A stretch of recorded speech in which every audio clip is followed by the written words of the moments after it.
Just as my mother-in-law was heading over to the couple to retrieve the Tupperware, my father-in-law suddenly collapsed, tumbling out of his chair.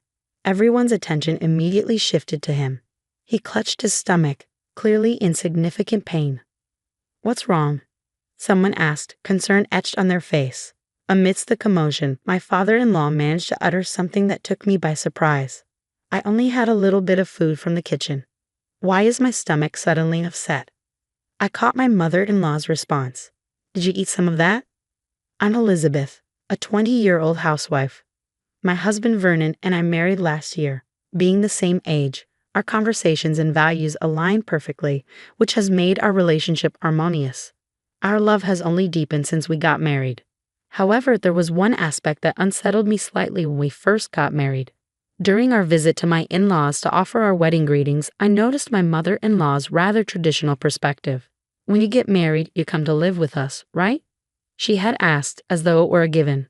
My husband and I responded in unison. "What?" We both had no intention of living with his parents. My husband clarified, "No, we plan to live independently, just the two of us." My mother-in-law's reaction was one of shock. "What? But you're the eldest son." Both my husband and I were taken aback and uncomfortable with her response. Sensing the tension, my father-in-law interjected, "That's an old-fashioned way of thinking. Do whatever you want, Elizabeth and Vernon." While that seemed to settle the matter for the moment, another issue loomed, worsening the atmosphere. Neither my husband nor I had planned a wedding ceremony. We preferred to avoid anything too extravagant and had discussed using the money for travel and other experiences instead. When I informed my parents about our decision, my mother-in-law's face turned a shade of green. "How can you not have a wedding?" My mother-in-law's voice was filled with disbelief. As I mentioned before, she was quite traditional and strongly opposed our decision to skip a wedding. "How will we explain to our relatives that the eldest son isn't having a wedding?" she demanded. To her, the eldest son's wedding was a significant event, and she couldn't accept any deviation from her beliefs. Fortunately, my father-in-law came to our rescue. "None of the relatives really care about the wedding," he said. "They just see it as a chance for a nice meal. In time, they'll forget there wasn't a wedding. If you two decide against it, that's perfectly fine." His understanding and respect for our wishes were a relief, sparing us from having to conform to my mother-in-law's traditional expectations. Despite her disappointment, we went ahead with our plans. We married without a ceremony and began living independently. I embraced my role as a housewife, supporting my husband by handling the daily household tasks. I find joy in preparing lunch and dinner for him, and our life together has been fulfilling and happy. I think it will be even more enjoyable when we have children someday. About 2 months after our marriage, my parents-in-law invited us to visit. Given the previous disagreements with my mother-in-law, we were a bit apprehensive. However, since we hadn't been to their house since our wedding, we decided it was time to go. I braced myself for any lingering hostility from my mother-in-law, but to my surprise, she was nothing but welcoming. "If you have any questions about being a housewife, don't hesitate to ask me," she offered. "I have all kinds of recipes and would be happy to share everything I know." My mother-in-law, who loves cooking, often hosts gatherings for the neighbors. She proudly mentioned that her home parties are quite popular and that she holds them regularly. On this visit, I enjoyed a delicious home-cooked meal prepared by her. Both my father-in-law and mother-in-law were incredibly kind, and I felt reassured. My worries about the past disagreements melted away, and I realized I didn't need to be anxious anymore. I felt reassured, and my husband felt the same way. He believed that visiting his parents occasionally would be no problem. About 3 months later, my in-laws invited us to a dinner party at their house. Given the warm experience we had during our last visit, we were eager to go. When we arrived, my mother-in-law served a meal that looked like it belonged in a high-end restaurant. My husband praised her cooking enthusiastically. "You're getting better and better," he said. "You didn't make anything like this when I was a kid. This dish is fantastic. Thank you for preparing such amazing food." My mother-in-law beamed with pride at his compliments and encouraged me to eat as much as I wanted. I enjoyed the evening, but later that night, I began to experience a severe stomachache. As I sat in the bathroom, I started to feel faint and weak. "Hey, Elizabeth, are you okay?" My husband's voice seemed to fade as I struggled to stay conscious. When I woke up, I was in a hospital bed. Apparently, my husband had called an ambulance and I was rushed to the hospital. The doctor couldn't determine the cause of my illness. They ruled out food poisoning and other common issues. The only suspicion I had was that the pasta I had for lunch might have had too much olive oil. I never did find out what caused my illness. After being put on an IV drip and getting some much-needed rest, I felt better. My husband and I went home and went to bed, puzzled by the whole experience. For a while, I was symptom-free, but 2 months later, it happened again. I suddenly felt unwell, and once again, it followed a meal at my in-laws' house. The only common factor was my mother-in-law's cooking. I wondered if her food was somehow spoiled, but my husband, who had eaten the same meal, was perfectly fine. A month later, the same thing happened after another dinner at my in-laws. Concerned, I invited a friend over for lunch to discuss what might be causing this recurring issue. Could it be stress? She suggested. Her comment made me a bit anxious. I had always tried to be trusting and open-minded, but perhaps I had developed some nervousness around my mother-in-law. Plus, getting sick every time we visited her house was becoming a troubling pattern. My husband shared my concern. He suggested we should take a break from visiting my parents-in-law for a while. Though we didn't know the exact cause, it seemed clear that my symptoms were consistently linked to meals at my in-law's house. My husband speculated that it might be related to my mother-in-law's cooking. I began to wonder if that might be the case. Afterward, my mother-in-law reached out several times, inviting us for dinner. My husband consistently declined the invitations, keeping my health in mind. However, we received another invitation for a dinner party that we couldn't easily refuse. My brother-in-law and his wife were coming to my in-laws' house to offer their wedding greetings. Although I was a bit anxious, as I had been feeling better by avoiding my in-laws' house, my husband assured me that I didn't need to eat much if I wasn't up for it. I decided to try to limit my intake as much as possible. On the day of the party, my mother-in-law greeted me with her usual warmth. As long as we engaged in conversation, I felt fine. Maybe it really was something wrong with the food. Later, my brother-in-law and his wife arrived and we had a pleasant chat. Meanwhile, my mother-in-law expertly prepared the dishes and the table began to fill with an array of beautifully presented and delicious-looking food. Despite the appealing presentation and the fact that the food I had sampled so far tasted great, I still couldn't understand why I kept getting sick. As soon as we sat down, my mother-in-law encouraged me to try the food. "Elizabeth, you mentioned you liked this dish, didn't you? I made it especially delicious today, so please try it." I felt uncertain about what to do. Just then, my husband interjected, "Elizabeth isn't feeling her best today, so let her eat what she can manage." My mother-in-law responded with a nonchalant, "Well."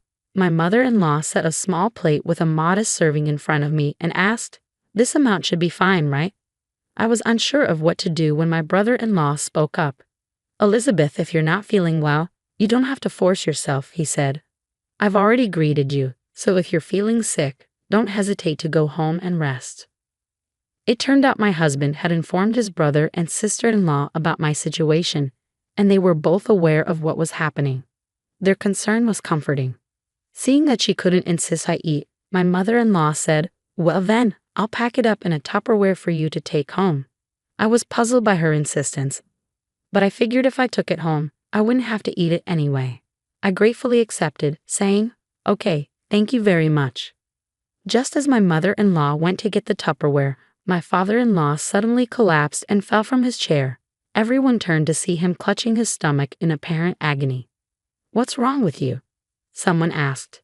He hadn't even touched the food on the table yet. "What in the world is going on?" My father-in-law then said something that took us by surprise. "I just had a little bit of food from the kitchen. Why is my stomach suddenly upset?" I heard my mother-in-law's anxious response, "Did you eat some of that?" Without hesitation, my husband called for an ambulance. My mother-in-law accompanied my father-in-law to the hospital, leaving us in a state of shock at their house. I kept thinking about her earlier comment and realized that my brother-in-law's wife might have experienced something similar. "We should investigate the kitchen," I suggested, suspecting there might be a hidden issue. We went to the kitchen where my mother-in-law had been preparing the food and found something alarming. We immediately drove to the hospital where my father-in-law had been taken. At the reception desk, we learned which room he was in and went straight there. As we entered, we heard the doctor asking my mother-in-law if she had any idea what was wrong with her husband. She claimed she knew nothing about it. When we walked into the room, my mother-in-law looked flustered. "Oh, you all came here," she said, trying to dismiss our concerns. "It's all right. As long as I'm here, everything will be fine." But we were determined not to let this opportunity slip by. "I need to talk to you," I said firmly, walking up to her with my husband, brother-in-law, and his wife following. "What is wrong with you all?" I demanded. My father-in-law's condition had stabilized somewhat, and his complexion looked better, but the cause of his distress was still unknown. Apparently, he had been conscious for a while after arriving at the hospital. But after multiple trips to the bathroom, he became severely dehydrated and lost consciousness. I looked my mother-in-law straight in the eye, took something out of my bag, and held it up for her to see. When she saw it, her face turned pale. "Do you recognize this?" I asked. "Did he? Well, what is it?" she stammered, feigning ignorance. "This is a laxative," I said. I couldn't understand why there were so many powdered laxatives in the kitchen. My mother-in-law fell silent at my discovery. The doctor, examining the situation, said, "It appears your father-in-law's symptoms were caused by ingesting a large amount of laxative. We'll run some tests to confirm. If we find evidence of laxatives, we'll need to ask him when he ingested them. If he doesn't know, it means someone else intentionally administered them, which could lead to charges of injury." My mother-in-law's face went pale with panic. "No, it's not like that," she stammered. "I didn't try to make him eat that food. It was just negligence." My husband, visibly upset, pressed her. "Then who were you trying to feed this to?" "It's not." My mother-in-law began to protest, but her voice faltered. "If you won't tell us, we'll have to involve the police and have them investigate," my husband said firmly. Realizing she had no other option, my mother-in-law confessed. "All right, I'll tell you. It was meant for Elizabeth. I intended to punish her by putting laxatives in her meal." "Punish me? What did I ever do to deserve this?" I asked, bewildered. "You're the reason my son has become a bad son," she said bitterly. "You didn't live with us, and you didn't have a wedding. It's all because of you persuading him to make these decisions. You're my enemy." Her resentment seemed unfounded and unjustified. My husband and I looked at each other, appalled. "Is this why you've been putting laxatives in the food I've been eating?" I asked. "It wasn't a lot of laxatives before," my mother-in-law insisted, trying to minimize her actions. "That's why you were fine." "Don't be ridiculous," I retorted. I was rushed to the emergency room. "How can you claim it wasn't a lot?"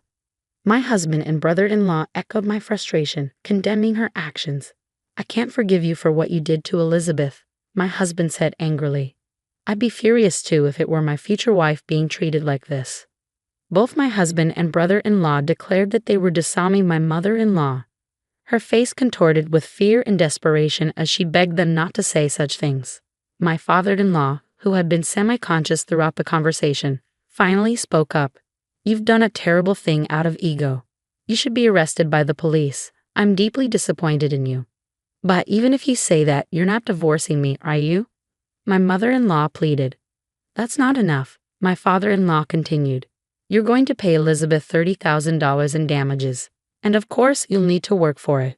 I won't be helping you in any way." "No, that's impossible," she cried. "I've been a stay-at-home mom all my life." "Shut up," my father-in-law cut her off. "If you don't accept these terms, I'll divorce you immediately and report you to the police." With no other options, my mother-in-law reluctantly agreed. She began working hard to pay me the $30,000, slowly making payments as she worked through her obligations. My father-in-law keeps a close watch on my mother-in-law to ensure she doesn't try to cheat. All of her salary is being used to pay the damages she owes me, and she looks quite overwhelmed. However, I believe she deserves it for the pain she caused. Meanwhile, my husband and I are living happily. Both my father-in-law and husband assured me that I don't have to see my mother-in-law again, which has brought me a great sense of relief. I know I've been through a lot, but with the support of my husband and father-in-law, I feel confident that I'll be okay no matter what happens. It's shocking to think that feeding someone food laced with laxatives is a criminal act. It seems extreme for a mother-in-law to act so maliciously without hesitation. I often wonder how my father-in-law ended up married to someone like her, though it seems the two sons turned out to be decent individuals. Although the truth of her character remains unclear, the punishment she is receiving feels appropriate. I hope she works hard to repay the $30,000 and that my husband and I continue to live happily ever after.